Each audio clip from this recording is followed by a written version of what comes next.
everybody, welcome to our English class. I'm teacher Michelle. Olá pessoal, sejam bem-vindos a mais uma aula de inglês. Eu sou a professora Michelle. Hoje nós vamos falar de Basic Grammar Review. Vamos fazer uma revisão básica de gramática. E qual é o nosso foco? Verb tenses, ou seja, tempos verbais. Como vocês podem ver, no título está separado. Hoje nós vamos falar de alguns tempos verbais e na próxima aula a gente continua com outro tempo verbal. É interessante que quando se fala de verbo é um conteúdo muito presente nas aulas de língua inglesa, assim como nas aulas de língua portuguesa, porque verbos é uma classe essencial de palavras. São os verbos que representam as ações que o sujeito desenvolve, ou o estado desse sujeito, ou como a gente aprendeu em português na nossa definição, o fenômeno da natureza. Então, verbos são termos essenciais e, por isso, eles aparecem no primeiro ano, no segundo ano, no terceiro ano. Sempre se fazem presente. Tá? Nosso roteiro de hoje, então, para fazer essa revisão, nós vamos começar por uma definição, recapitulando algumas questões essenciais sobre verb tenses, que são os tempos verbais. Vamos falar especificamente de duas formas hoje, que são as formas simples e as formas contínuas dos verbos. E vamos analisar a estrutura das sentenças. Quando a gente fala de conjugação de verbo em inglês, a gente está focado na forma afirmativa. Tá? E aí, depois, nós vamos ver como nós fazemos questionamentos, que são as perguntas, e como nós criamos frases negativas. Tá? São essas duas estruturas que a gente vai utilizar. E, por fim, exercício de gramática para praticar. Bom? Então, vamos lá. Para nós iniciarmos, vamos recapitular, como é uma revisão, vamos recapitular a definição. What is a verb? O que é um verbo? Verbs are words that express an action or a state of being, que eu mencionei para vocês no início. Os verbos são palavras que expressam uma ação ou o estado de um ser, tá? De um sujeito, no caso. E esse sujeito pode ser uma pessoa, mas também pode ser um objeto, uma coisa, um animal, um lugar, tá? Depois, the verbs are an essential part of a complete sentence. Os verbos são parte essencial de uma sentença completa. Quando você tem uma sentença que transmite sentido, automaticamente essa sentença possui ou ela oferece a presença de verbos.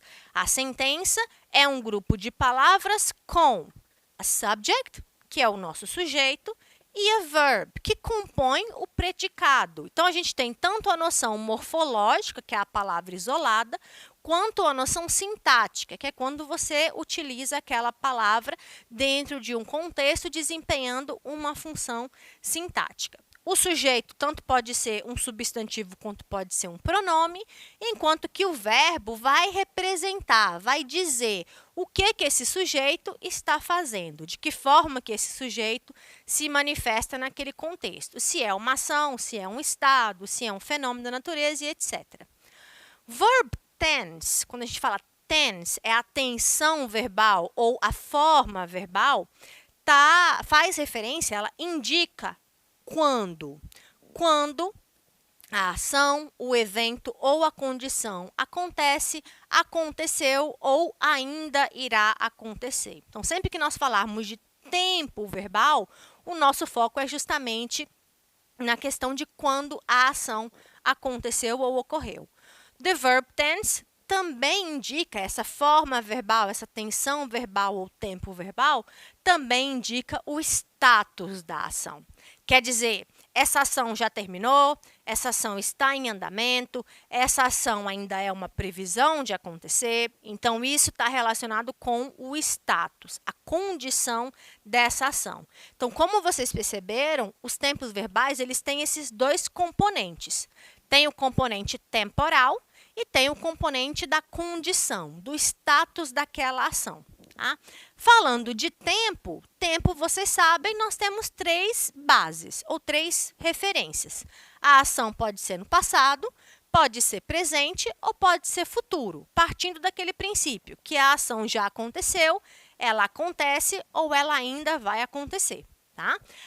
A questão do status, quer dizer, o aspecto daquela ação, se ela já terminou ou não, se ela continua ou não, a gente tem 4 formas em inglês, tá? Então, nós temos os tempos simples, contínuo, perfeito e uma combinação dos dois, que é o perfeito contínuo, tá?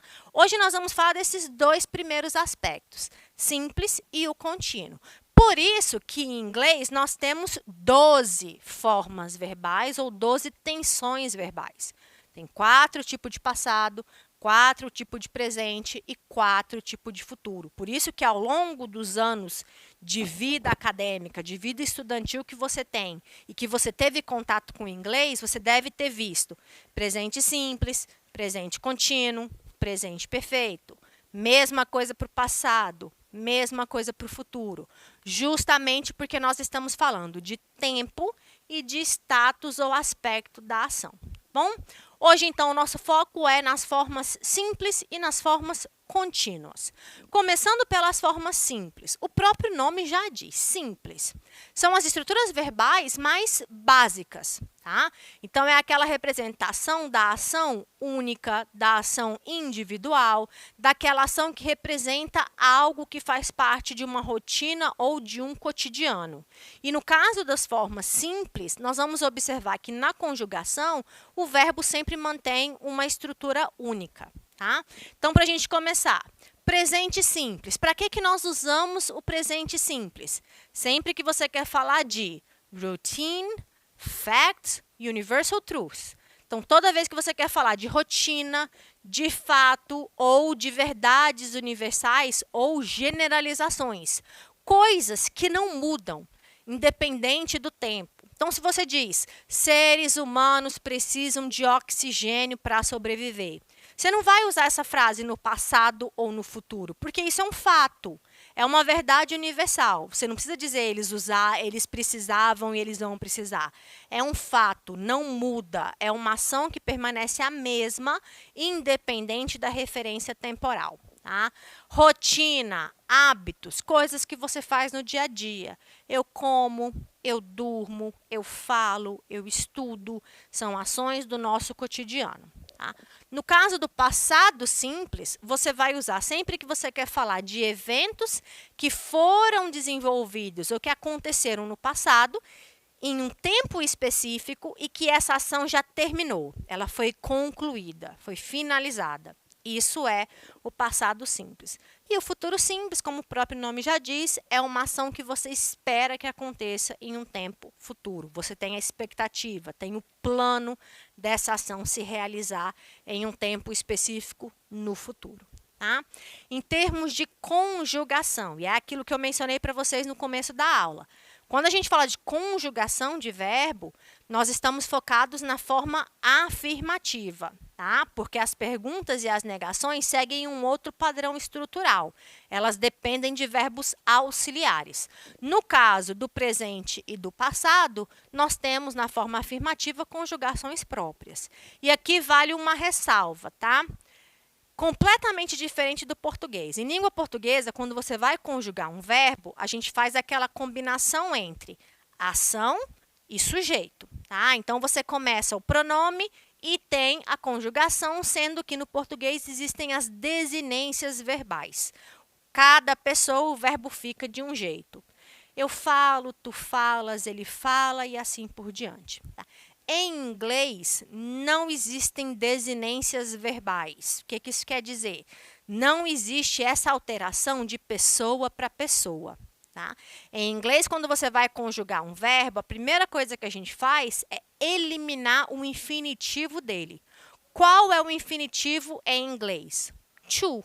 Aquela partícula TO que você usa antes do verbo. To be, ser ou estar. To go, ir. To dance, dançar. Então, se você vai conjugar, a primeira coisa que você faz é pegar esse to e eliminar ele. Tá? Aí, quando nós vamos conjugar no presente, o que a gente tem que fazer no presente simples? Para todas as pessoas, só tirar o to e repetir o verbo na sua forma básica. Não tem alteração. Para as terceiras pessoas do singular, aí eu tenho aquela regrinha. Eu acrescento S no final do verbo. Ele joga. He plays. Ela dança. She dances. Então, você acrescenta o S. Esse S não indica plural. Ele serve para indicar que quem praticou aquela ação foi a terceira pessoa do singular. Tá? E no caso das palavrinhas terminadas em Y, precedido de uma consoante, eu troco o Y pelo I e aí eu acrescento ES no final. No caso do passado, a regrinha também segue uma outra estrutura. Diferente do português, que tem as desinências, em inglês, o verbo no passado possui uma forma única. Não tem diferença se é primeira pessoa, segunda, terceira pessoa. Para todos, o verbo fica igual.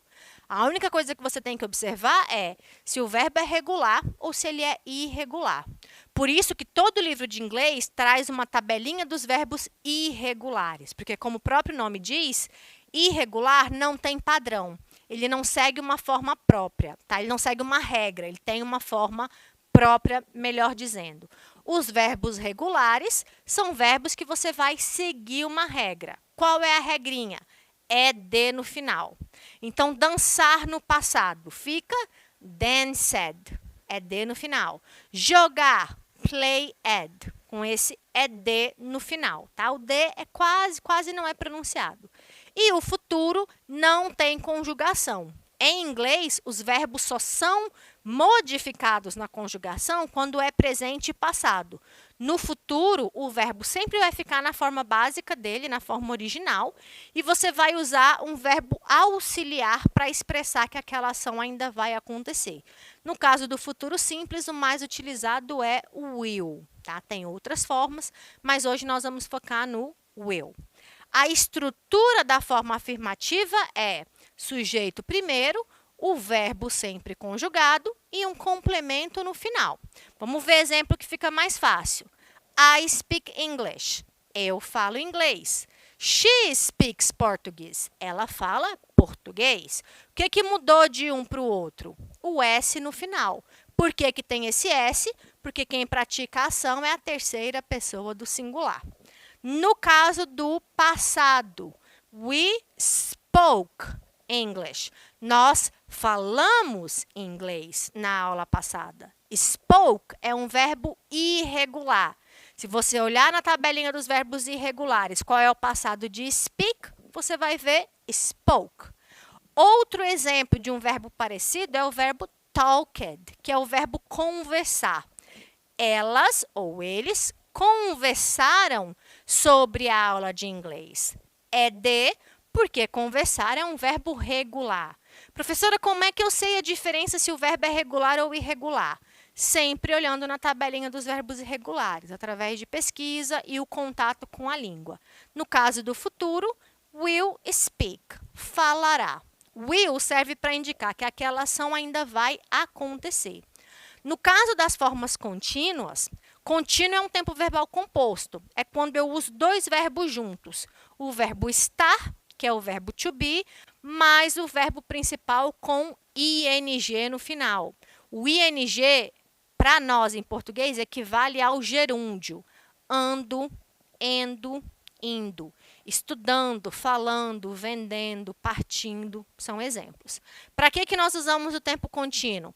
Para falar de ações que estão em andamento, que estão em progresso e que são ações temporárias, no presente, no passado ou no futuro. No caso do passado contínuo, você usa, por exemplo, quando você quer falar de ações simultâneas, ações que estavam acontecendo ao mesmo tempo. Enquanto eu assistia TV, ele estava ouvindo música. Então, são duas ações que estavam em andamento em um tempo passado, ao mesmo tempo. Tá?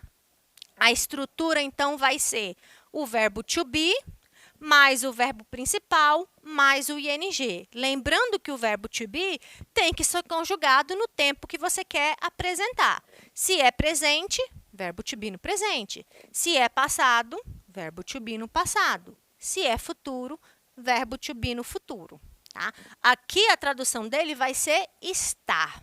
eu estou falando, ele está jogando, nós estamos estudando, são exemplos que nós temos do presente contínuo. A estrutura da frase, sujeito, o verbo to be conjugado, o verbo principal com ing e o complemento.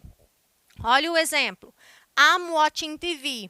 Eu estou assistindo TV agora. Ela está cortando o cabelo neste momento. São exemplos de ação em progresso no momento em que se fala. Eles estavam ouvindo música quando a luz acabou. Ele estava jogando videogame enquanto a sua mãe estava cozinhando. Ações simultâneas. Você estará indo ou você irá ao shopping no próximo fim de semana. São exemplos. E aí, quando a gente fala de questões, de perguntas ou frases negativas, a gente volta para aquele conceito que vocês já viram com certeza, que é verbo auxiliar. Por que ele tem esse nome, verbo auxiliar? Justamente porque ele ajuda a fazer alguma coisa. O que ele faz? Ele ajuda na estruturação das frases. Ele não tem tradução, ele não tem um significado específico. A função dele, quando ele exerce esse papel de verbo auxiliar, é de ajudar a estruturar as frases. Então, por exemplo, no presente simples, o verbo auxiliar é o do e o does. Lembrando que esse que tem o S é para as terceiras pessoas do singular. O did é o verbo auxiliar de passado e o will é o verbo auxiliar de futuro. A estrutura da pergunta é sempre começando pelo verbo auxiliar, sujeito, o verbo principal que volta para a forma básica e o ponto de interrogação no final. Olha os exemplos. Do you speak French? Você fala francês? No, I don't speak French. Não, eu não falo francês. Então, aqui eu tenho o exemplo da pergunta, verbo auxiliar primeiro, sujeito, verbo, complemento e ponto de interrogação. E na frase negativa, eu tenho o sujeito, o auxiliar mais o não em inglês, que por isso a gente faz as contrações, e o restante da frase ou o complemento. Tá? É importante que você se lembre que sempre que a gente trabalha com um verbo auxiliar, o verbo volta para a forma original dele. Por que ele volta para a forma original ou para a forma básica? Porque é o verbo auxiliar que fica conjugado. Does, com ES, está na terceira pessoa, então eu não preciso do S no verbo. Did é passado, então eu não preciso colocar o verbo no passado. Então, é o próprio verbo auxiliar que faz esse papel. No caso dos tempos contínuos, para fazer pergunta e negação, eu não preciso de verbo auxiliar, porque eu já tenho o verbo to be. O verbo to be faz esse papel de estruturação de sentença. Ele vai me ajudar a montar a pergunta e a negação, porque o verbo to be, além de verbo de ligação, ele também é um verbo auxiliar. Os tempos contínuos são formados por dois verbos, o verbo to be e o verbo principal com ing. Então, olha a diferença. Ó. Are you studying English? Você está estudando inglês? No, I am not studying. Não, eu não estou estudando. Então, o verbo estar faz esse papel de verbo de ligação. No passado, a mesma coisa. Were they watching Stranger Things last night? Eles estavam assistindo a série Stranger Things ontem à noite? Não. Eles não estavam assistindo. Então, o próprio verbo to be faz esse papel de pergunta. E aí, no caso de exercício, pessoal, normalmente os exercícios de gramática isolada, que não são comuns em vestibular, exercícios de gramática é só para você praticar aquele conteúdo, eles vão focar justamente nesses aspectos de estrutura ou de uso. Quando que eu devo usar cada um desses tempos verbais? Então, por exemplo, nessa questão, escolha a alternativa que indica uma rotina habitual, uma ação que representa algo do dia a dia. Então, eu tenho I ran this morning, I was running last night, I'm running today, I ran every day. Então, eu tenho I run every day ou every morning, eu corro todo dia. O foco é em uma ação que faz parte da minha rotina, que faz parte da rotina desse sujeito. Tá bom? Pessoal, hoje então nós fizemos uma revisão geral sobre tempos verbais. É importante que você depois olhe os materiais complementares na plataforma Gonçalves Dias para complementar esses conhecimentos. Até a próxima e bye bye!